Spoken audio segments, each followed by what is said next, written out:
Hello and welcome to the third round of the Power Maxed Mini Challenge, coming from the hallowed circuit of Silverstone.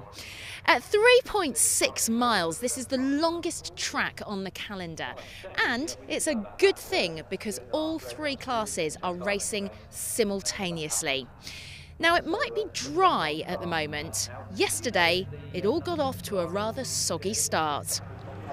Well, to the surprise of absolutely nobody, a midsummer event held on Silverstone Grand Prix circuit started in absolutely teeming rain, a very wet and drizzly day. This is how they qualified then, with Lawrence Davey in pole position from David Grady, then Lee Patterson and Harry Volkard, with Charlie Butler-Henderson completing the top six. Amongst the JCW class runners was Urka Lindstedt, who took pole from Neil Newstead, Hamish Brandon and Kevin O'Connor.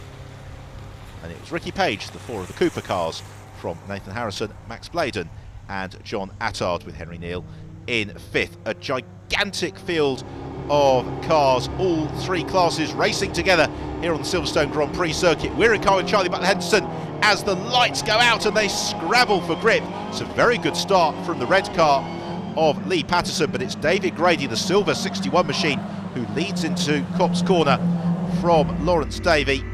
And then Lee Patterson were in car with Davey, heading out at Copse on towards Maggots and Beckett's. And already Grady taking a slightly defensive line. It's Grady who's really the driver who's having to explore where the grip is. He runs a little bit wide, he runs very wide through Beckett's, kicks up some mud and muck. It throws him immediately into the clutches of his F56 class rival Lawrence Davey, as Davey draws alongside David Grady as the pair of them head on to the hangar straight for the first time. Meanwhile, Neil Newstead, Hamish Brandon and Urka Lindstedt pretty much conjoined in the JCWs, and it's Ricky Page ready to the four of the Cooper class. Somehow they are all cleanly through and arriving into Village for the first time. Quite a few of them flicking it slightly sideways. Luke Reed just ahead of Charlie Butler-Henderson. We ride in car Butler-Henderson now as he gets clobbered from the side. Goodbye, left-hand rear-view mirror. Butler-Henderson trying to accelerate on his way, but he gets onto the slippery stuff again. Really frustrating for Charlie Butler-Henderson, already won races this year, but he is shuffled somewhere down the order. The fight then at the head of the field. David Grady has been dispatched as Lee Patterson looks to the inside of Lawrence Davey at Stowe Corner. Davey, though, finding the traction on the wet line to the outside. Lee Patterson, the more conventional racing line to the inside, not giving him the propulsion that he requires to find his way past. So the pair of them on the brakes through Vale and then around Club, and Davey slightly offline, clips a puddle, and that opens the door to Lee Patterson as Lee Patterson moves in to the lead of the race. Now, can he break clear from both Davey and David Grady? In car with Urka Lindstedt, he is right to the forefront of the battle amongst the JCW class runners. There is Hamish Brandon just in front of us. We can see Neil Newstead, the class leader, as Brandon goes around the outside of Lindstedt at Stowe Corner. Really treacherous conditions for these drivers. Visibility something of a premium. It's a great drive at the moment in third place from Luke Reed. He is steadily scything up through the field as Harry Volkard and Ryan Rode do battle into the loop. Rode the white car, Volkard the predominantly yellow Power Maxed back car, as they head through Atrium to Wellington straight behind. Someone going very sideways, that's Charlie Butler-Henderson. We go in car for his accident as he clobbers the Armco barrier.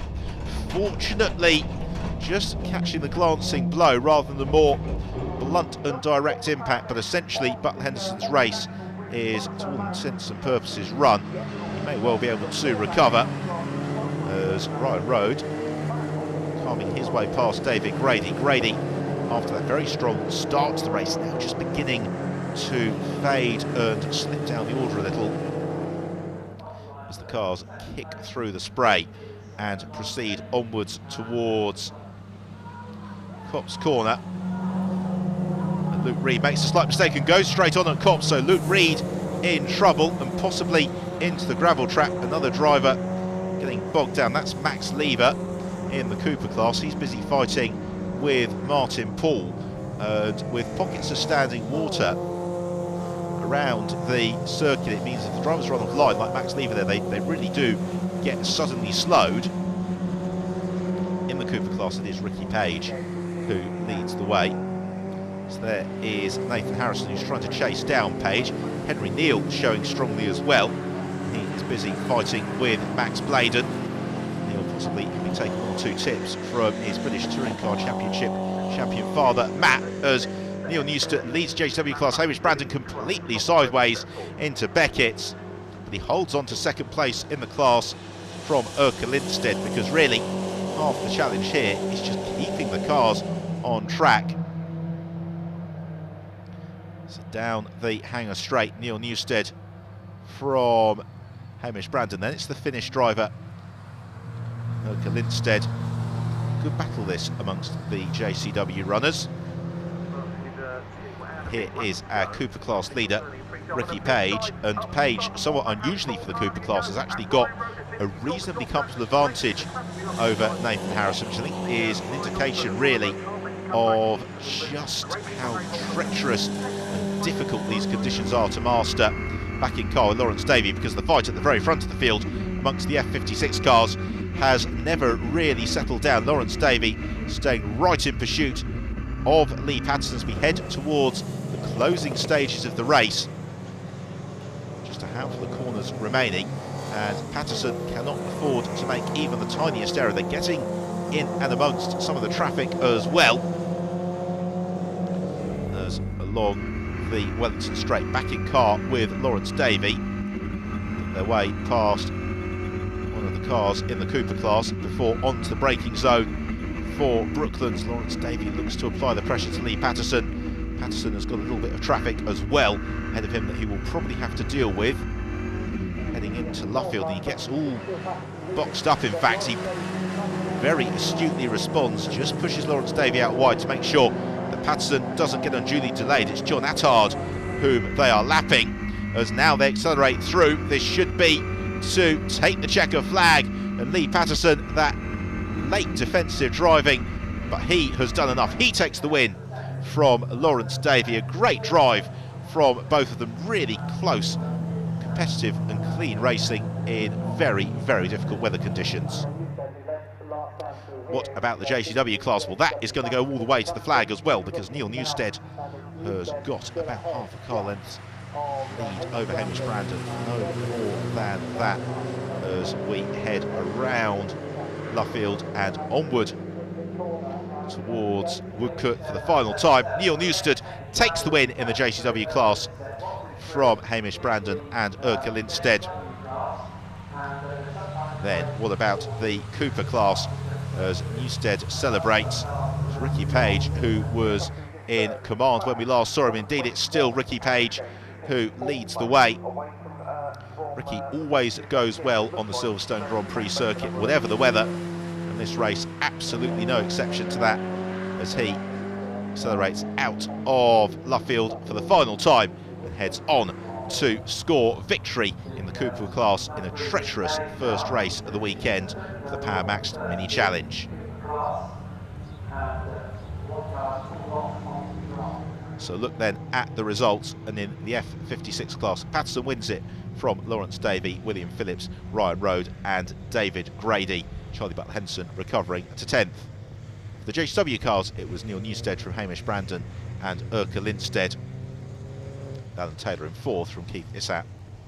And then the Cooper class, Ricky Page winning it with Nathan Harrison and Max Bladen completing the podium.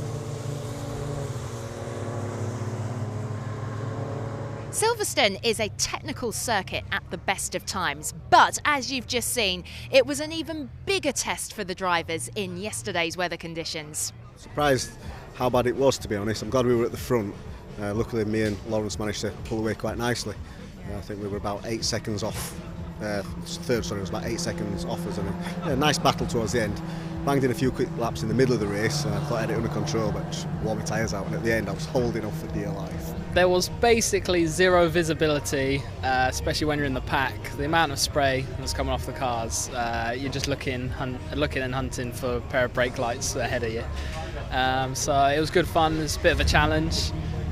Certainly these cars do handle like rear-wheel drive in the wet, which makes it all fun, so I can't complain. But yeah, we came home in third place, which the only reason really is just consistency, just stayed consistent throughout the race, so I can't complain. It was horrible, to be honest with you.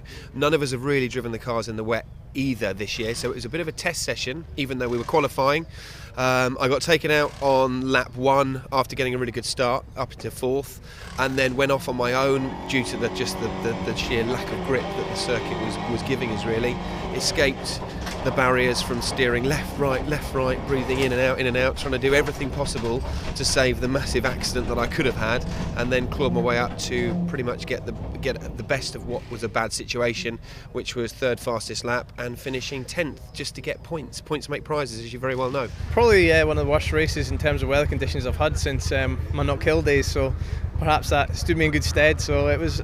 I enjoy the wet conditions. It's tricky, you can't see anything, but it's a hell of a buzz, so it was a good fun race. The first couple of laps were very difficult. I mean, visibility was the only reason I knew there was an apex coming was because I saw the left-hand curb coming up, and I thought it was here somewhere. But yeah, it was hard the first couple of laps. But once it spread out a little bit and we had some visibility back, I loved the conditions. If I'm honest, I know a lot of the guys don't, but I loved it. The Coopers are so responsive to everything in those weather conditions. You can almost drift it around the corners. It's fantastic. What a difference 24 hours makes. Join us at Silverstone after the break for a much drier second race in the Power Max Mini Challenge.